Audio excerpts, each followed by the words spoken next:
Welcome to Telugu focus TV. నేను మీ శ్రీనివాస్ రెడ్డి. ప్రముఖ ప్రవచనకర్త అయినటువంటి గరికపాటి నరసింహారావు గారు మరోసారి వివాదంలో చిక్కుకున్నారు. ఎందుకంటే ముక్కుసూటిగా మాట్లాడుతూ తరచూ వివాదంలో చిక్కుకునేటువంటి వ్యక్తి గరికపాటి గారని చెప్పుకోవచ్చు. ఏకంగా ఇప్పుడు ఆయన తొలి భార్య అయినటువంటి కామేశ్వరి గారు సంచలనమైనటువంటి ఆరోపణలు చేశారు. ఆ ఆరోపణలు ఏం చేశారు? ఆమె ఇప్పుడు గరికపాటి గారి పైన ఇలా మాట్లాడడానికి ఏంటి ప్రధాన కారణం ఏంటి? అనేది కూడా ఈ వీడియోలో మనం తెలుసుకుందాం. వీడియో పూర్తిగా చూడండి. మీకు కొద్దిగా లెంతీగా అనిపించినా గాని పూర్తిగా చూస్తే మీకు అర్థమవుతుంది. ఎందుకంటే గత 9 నెలలుగా కామేశ్వరి గారు, గరికపాటి నరసింహారావు గారి మధ్య సాగుతున్నటువంటి ఏదైతే మాటల యుద్ధం ఏదైతే ఉందో ఇప్పుడు ఒక్కసారిగా బట్టబయలైంది. ఎందుకంటే గరికపాటి గారు కామేశ్వరి అంటే గరికపాటి గారి పైన కామేశ్వరి గారు నోరు అదుపులో పెట్టుకోకుండా పట్టరాని మాటలన్నీ కూడా మాట్లాడుతున్నారు. ఈ మేరకు ఆమె ఒక వీడియో అంటే ఈ మేరకు ఆమె విడుదల చేసినటువంటి ఒక లాంగ్ వీడియో ఏదైతే ఉందో ప్రస్తుతం అది సంచలనం సృష్టిస్తుంది.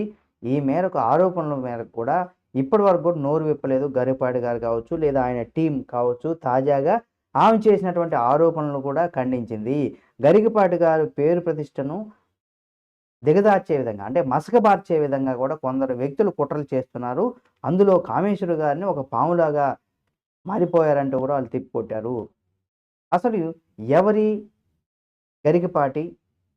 ఏమా కథ? అనేది కూడా మనం తెలుసుకోవాలి. ఎందుకంటే వీళ్ళిద్దరి మధ్య ఉన్నటువంటి సంబంధం ఏంటి? అలాగే మనం ముందుగానే చెప్పుకున్నాం. కాకపోతే ఈ గొడవకి ప్రధాన కారణం ఏంటి? అనేది గనక మనం చూసినట్లయితే ఇక్కడ పశ్చిమ గోదావరి జిల్లా పెంటపాడు మండలం బోడపాడు అగ్రహారం ఆయన స్వగ్రామం. 1958 సెప్టెంబర్ 14వ తేదీన ఆయన జన్మించారు. వెంకట సూర్యనారాయణ, వెంకట రమణమ్మలు ఆయన తల్లిదండ్రులు. అష్టకష్టాలు పడి చదువుకున్నారాయన. అద్భుతమైనటువంటి ధారణ శక్తి ఆయన సొంతం. అంటే అనర్గళంగా ఎంతసేపైనా మాట్లాడగలరు. లాజికల్‌గా ఆయన మాట్లాడగలరు. ఇది మనందరికీ తెలుసు. ఆయన వీడియోలు చూస్తే మనకు అర్థమైపోతుంది. ఎక్కువగా సమాజానికి ఎంతో అంటే వాస్తవానికి దగ్గరగా ఉండే విధంగా కూడా మాట్లాడుతూ ఉంటారు. కాబట్టి ఎంఏ అలాగే ఎంఫిల్, పీహెచ్‌డీ చేశారాయన. 30 ఏళ్ళు ఉపాధ్యాయ వృత్తిలో కొనసాగారు.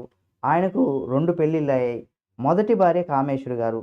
ఆమె కూడా తెలుగు, సంస్కృతి పండితురాలే.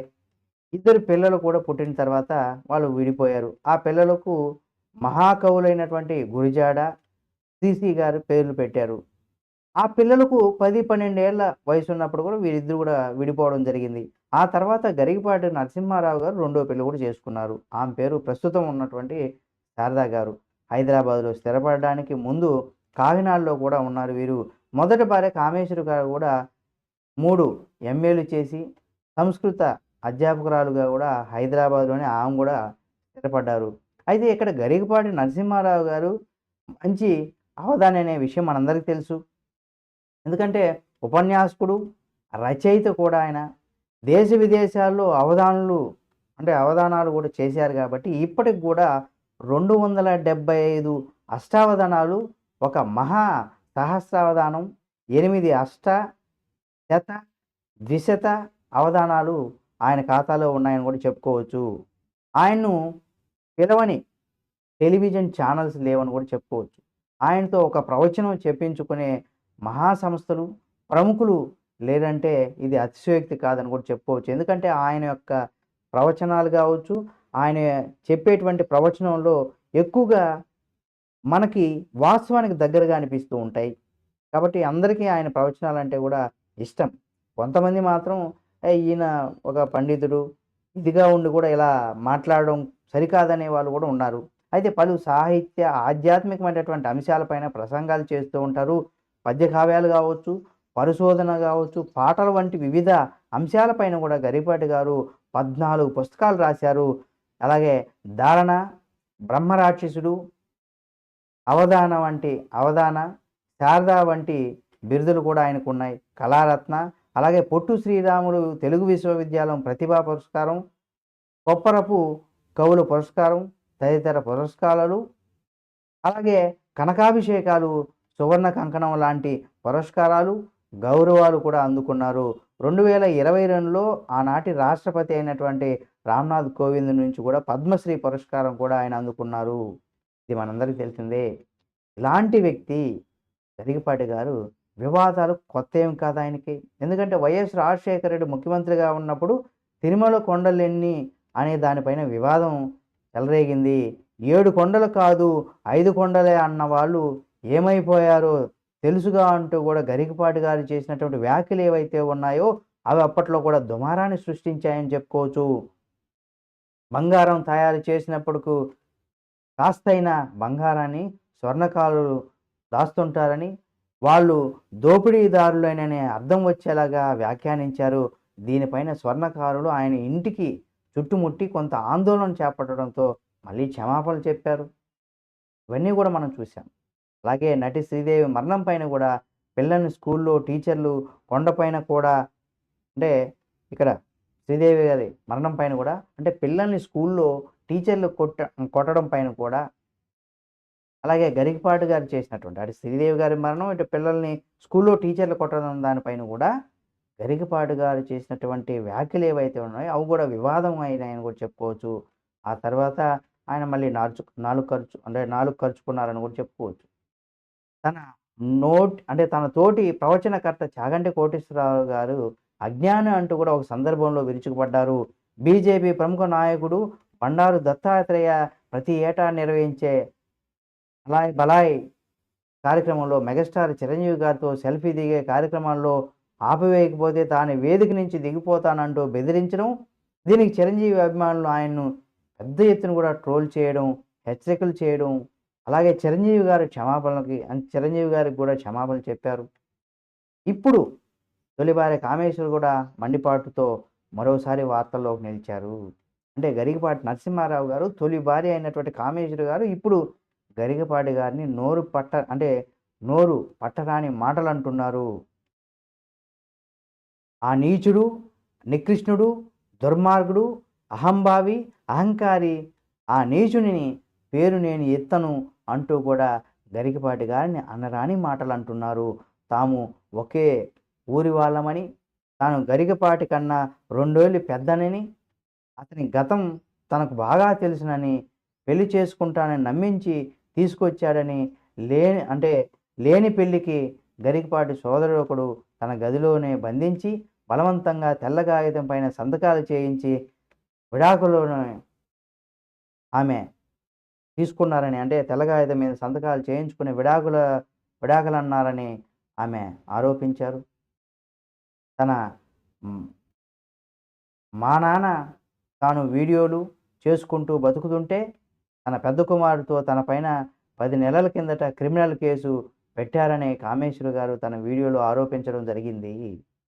తెల్ల కాగితం పైన సంతకం చేసుకుని ఇదే విడాకులు అని చెప్పేసి కూడా ఆమెను బంధించి తెల్ల కాగితం మీద సంతకం చేసుకొని ఇదే విడాకులు అనేసి కూడా చెప్పారని, అలాగే తన పెద్ద కుమారుడితో తన పైన 10 నెలల క్రిందట క్రిమినల్ కేసు పెట్టారని కామేశ్వరి తన వీడియోల్లో ఆరోపించారు. 40 ఏళ్లుగా తాను పడుతున్నటువంటి క్షోభ వివరించారు ఆమె. కలియుగంలో దుర్మార్గమైనటువంటి వ్యక్తి గరికపాటు అంటూ కూడా మండిపడ్డారు.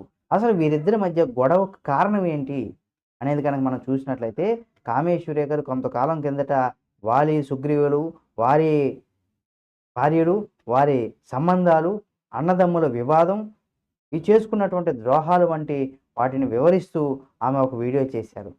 గరికపాటిని ఉద్దేశించి ఆమె చేశారంటూ కొంతకాలం ప్రచారం నడుస్తుంది. ఆ వీడియోని తీసివేయమని గరికపాటి గారి టీం ఆమెకి కోరినట్టుగా చెప్పడం జరిగింది. ఆమె తిరస్కరించినట్టుగా అప్పుడు అంటే ఇప్పుడు ఆ వీడియోలను బట్టి తెలుస్తుంది.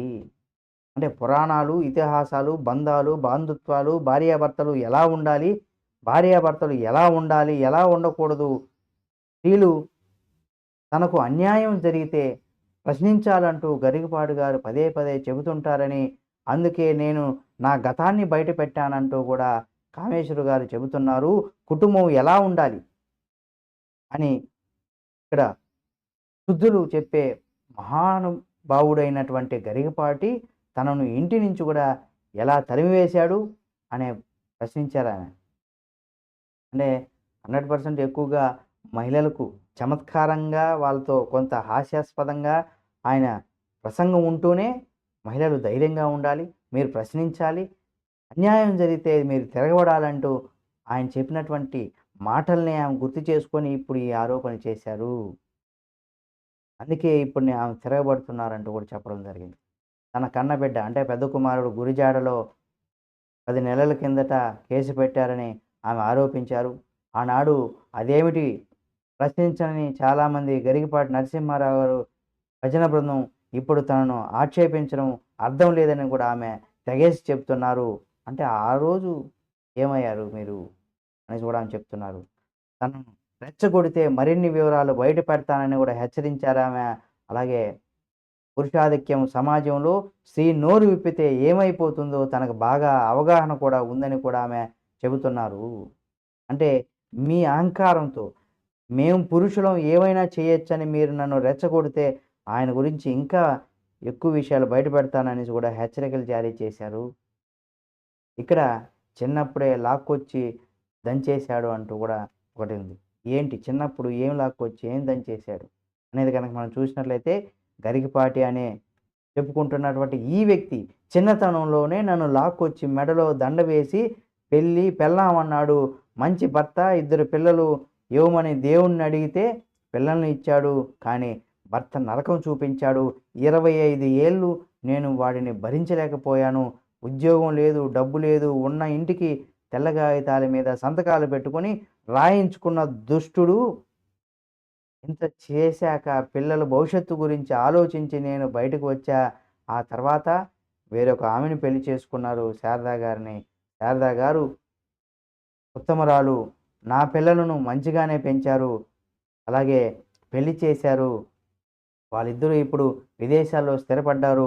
పిల్లల కోసమే ఇంతకాలం నేను నోరు తెరవలేదు. ఈ మధ్య నేనేదో అంటే విడాకులు తీసుకొని ఎందుకు వచ్చావు? ఆయన ఆస్తి కోసమేనని కొందరు పండితులు అంటున్నారు. నేనేం ఒళ్ళు బలిసి రాలేదు. వారి ఫ్యూచర్ కోసం ఆలోచించి వచ్చాను. ఇప్పటికీ వారి గురించి ఆలోచిస్తూ బతుకుతున్నాను అనేసి కూడా కామేశ్వర గారు తెగేసి చెప్పారు. నాకేమీ రాదు. 3 ఎంఏలు చేశా అంటూ కూడా చెప్పుకొచ్చారామె. అంటే ఏంటి నాకేమి రాదు 3 ఎంఏలు ఏంటి అనేది గనక మనం చూసినట్లయితే, నాకేది రాదన్నాడు.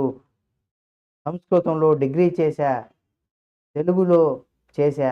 లెక్చరర్‌గా పనిచేసి రిటైర్డ్ అయ్యా. చిన్నతనం నుంచి నాకు తెలుగు అంటే నాకు తెలుసు వీడు అంటూ కూడా గరికపాటి గారిని ఉద్దేశించి చెప్పినట్టుగా కూడా చెప్తున్నారు. పరాయి స్త్రీ తల్లితో సమానం అనే వీడు తల్లి వరుసను కూడా కూని చేశాడు. తన భవిష్యత్తును అడ్డు వస్తున్నానని హింసించి నన్ను పంపించేశాడు. ఇప్పటివరకు కూడా నేను బయటకు రాలేదు. అసలు వచ్చేదాన్ని కూడా కాదు. కానీ ఈ నీచుడు యూట్యూబ్‌లో మాట్లాడుతూ నేను శ్రీరాముడిని ఏ తప్పు చేయలేదు. మీకు అన్యాయం జరిగితే మాట్లాడాలి, ఎదిరించాలి అని చెప్పుకొచ్చాడు. అది విన్నాక నాకు కూడా అనిపించింది. నాకు అన్యాయం జరిగింది కదా! అని అందుకే ఇప్పుడు బయటకు వచ్చాను అని ప్రశ్నించారామె. రమేశ్వర గారు. ఇక నేనేదో మా నాన్న వీడియోలు చేసుకుంటూ ఉంటే, నా కన్న కొడుకు చేతనే నా పైన పోలీసులతో కేసు పెట్టించాడు. పచ్చని సంసారం నాది. అతని అన్నను పెళ్లి చేసుకున్నాను. అలాగే నా సంసారంలో చిచ్చు పెట్టి నాకు నరకం చూపించాడు. ఇప్పుడు ఆయన డబ్బు కోసం నేను ఇదంతా చేస్తున్నానని అనుకుంటున్నాడు. దానికి నేను రాలేదు అంటూ కూడా ఆమె వీడియో చేసింది ఇప్పుడు. అంతేకాకుండా తనను ప్రశ్నించే వారందరికీ తన ఇంటికి వచ్చి తాను ఎలా బ్రతుకుతున్నానో, తనకు ఎంత సంపద ఉందో కూడా చూడాలంటూ కూడా ఆయన్ని అభిమానించే అభిమానులకు, ఆయనకి సపోర్ట్ చేసేంటి వాళ్ళందరికి కూడా ఆమె సవాల్ విసిరాడు. ఇప్పుడు ఈ వీడియో వైరల్ అవుతుంది. గరికపాటి నరసింహారావు గారి పైన ట్రోల్స్ ఇప్పుడు ఇప్పుడు ఎక్కువగా వినిపిస్తున్నాయి. చూస్తూ ఉన్నాం. అలాగే ఇదేదో చిన్న వ్యవహారంలే అనుకున్న గరికపాటి గారికి గట్టిగానే సెగ తగులుతుందని చెప్పుకోవచ్చు. దీంతో ఆ వీడియో పైన గరికపాటి టీమ్ ఆయన యొక్క టీం స్పందించింది. పద్మశ్రీ పురస్కార గ్రహీత డాక్టర్ గరికపాటి నరసింహారావు గారి పైన ఇటీవల కొందరు వ్యక్తులు కొన్ని యూట్యూబ్ ఛానల్స్ తప్పుడు ప్రచారం చేసి పరువు తీస్తున్నాయి.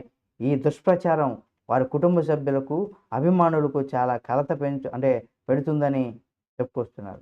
వారు చేసినటువంటి ఆరోపణలన్నీ నిరాధారం, సత్యం దూరం కొన్ని వేర్వేరు సంఘటనల్లో కూడా గురువుగారు ఎవరినో అంటే ఎవరెవరికో చెప్పని క్షమాపణలు కూడా చెప్పారని, అయినా వారి గౌరవానికి భంగం కలిగే విధంగా ప్రచారం చేస్తున్నారు. అంతటితో ఆగకుండా వారి పారితోషికాల్లో, ఆస్తుల విషయంలో కూడా నిరాధార అసత్య ప్రచారాలు జరుగుతున్నాయి. వీటన్నిటిని మేము తీవ్రంగా కూడా ఖండిస్తున్నాం. ఈ విషయం ఇప్పటివరకు కూడా వారిపైన తప్పుడు ప్రచారం చేసినటువంటి యూట్యూబ్ ఛానల్స్ కావచ్చు, ఆ సంస్థల మీద కావచ్చు, క్రిమినల్ కేసులు పెట్టడం, పరువు నష్టం దావా వేయడం జరుగుతుందని, కాబట్టి ఆ విషయంలో వ్యక్తులు గాని, సామాజిక మాధ్యమాల్లో గాని ఇకపైన ఎటువంటి దుష్ప్రచారం చేసినా అటువంటి వారిపైన చట్టపరమైనటువంటి చర్యలు కూడా తీసుకుంటామంటూ గమనించగలరంటూ కూడా సోషల్ మీడియాలో ట్వీట్ పెట్టారు వాళ్ళు. అయితే ఇక్కడ ఆనాటి దంపతులైనటువంటి గరికపాటి గారు, కామేశ్వర్ గారు తన బతుకుల్ని బజార్‌లో పెట్టుకుంటూ మధ్యలో ఈమె తప్పేమిటి అంటూ కూడా నెటిజన్లు, యూట్యూబ్ ఛానల్స్ ప్రశ్నించగా కామేశ్వర్ గారు చెప్పింది అసత్యమైతే ఆమె పైన సివిల్, క్రిమినల్ చర్యలు తీసుకోవాలి. బదులుగా ఏ బాధ్యుల్ని చేస్తారు? యూట్యూబర్‌గా ఒక హరి అనేసి వ్యక్తి మీకు ఉంటే అక్కడ చూసుకోండి. ఆమె మీద కేసు పెట్టండి. యూట్యూబ్ ఛానల్, సామాజిక మాధ్యమాల మీద మీరు కేసులు పెడతామనడం ఏంటనేది కూడా ప్రశ్నించారు. కామేశ్వరి చెప్పినటువంటి మాటల్లో వాస్తవం ఉందో లేదో గరికపాటి నరసింహారావు గారు అంటే వివరణ ఇవ్వాలని కూడా ఆయన డిమాండ్ చేశారు. తన కుమారుడికి మహాకవి శ్రీశ్రీ పేరు పెట్టుకున్నటువంటి గరికపాటి గారు అదే శ్రీశ్రీ ఒక సందర్భంలో ఏమన్నారో మరో యూట్యూబర్ అయినటువంటి అనిల్ రెడ్డి కూడా గుర్తు చేశారు. మీ వ్యక్తిగత బతుకులు మీ ఇష్టం. పబ్లిక్‌లోకి వస్తే ఏమైనా అంటాం, ఏదైనా చేస్తాం అని కూడా అతను గుర్తు చేశారు. ఏది ఏమైనా ఈ వివాదంలో 100% గరికపాటి గారు ఎంతో గౌరవ మర్యాదలతో సమాజంలో ఆయనకంటూ ఒక మంచి పేరు ప్రఖ్యాతులు ఉన్నటువంటి వ్యక్తిగా ఆయన ఉన్నారు కాబట్టి గరికపాటి గారు దీని మీద స్పందించి ఈ వివాదానికి ఆయనే ఫుల్ స్టాప్ పెట్టాల్సినటువంటి పరిస్థితి వచ్చింది. మరి ఇకనైనా గరికపాటి గారు మీరు స్పందించండి. ఈ వివాదానికి ఒక ఫుల్ స్టాప్ పెట్టండి. అంతేగాని మీ బృందం నుండి కూడా యూట్యూబ్ ఛానల్స్ మీదనో లేదా ఆమె చేసినటువంటి వ్యాఖ్యల పైన కూడా మీరు ఏదో భయపెట్టే విధంగా కూడా మీ టీం గనక ప్రయత్నం చేసినట్లయితే ఇది ఇంకా ఎక్కువ అవుతుంది గానీ ఇక్కడికైతే సద్దుమణగదు. ఏమైనా సమాజంలో మీకు గౌరవ మర్యాదలు ఉన్నాయి కాబట్టి 100% మీరు దీనికి ఈ విషయం పైన కామేశ్వర్ గారి విషయం పైన కూడా మీరు స్పందించాలి. ఇందులో తప్పెవరిదో ఉంటే మీరు స్పందించకపోతే మీదే తప్పన్నట్టుగా కూడా మీ అభిమానులు కావచ్చు, అలాగే మీ పైన ప్రేమాభిమానాలు పెంచుకున్నటువంటి ఎంతోమంది అభిమానులకు కూడా మీరు తప్పు చేసినటువంటి వారిగా వారు కూడా సమాజంలో మీ పేరు చెప్పుకొని ఏదైనా గరికపాటి గారి ప్రవచనంలో ఎంత అద్భుతంగా ఉంటాయని చెప్పుకునేటువంటి ఇది కూడా లేకుండా మీ అభిమానులు చేసిన వారు అవుతారు కాబట్టి తప్పనిసరిగా మీరు స్పందించండి. దీనిపైన ఇంకా మరోసారి ఎవరికి దీని మీద ప్రశ్నించేటువంటి లేదా సామాజిక మాధ్యమంలో పోస్టులు పెట్టే విధంగా కూడా ఎవరికి అవకాశం ఇవ్వకుండా ఉండాలని కూడా కోరుకుంటుంది మన Telugu focus TV channel. Subscribe చేసుకొని పక్కనే ఉన్న బెల్ బటన్ నొక్కడం మాత్రం మర్చిపోకండి. మరిన్ని వీడియోలతో మళ్ళీ మీ ముందుకు వస్తుంది తెలుగు ఫోకస్ టీవీ.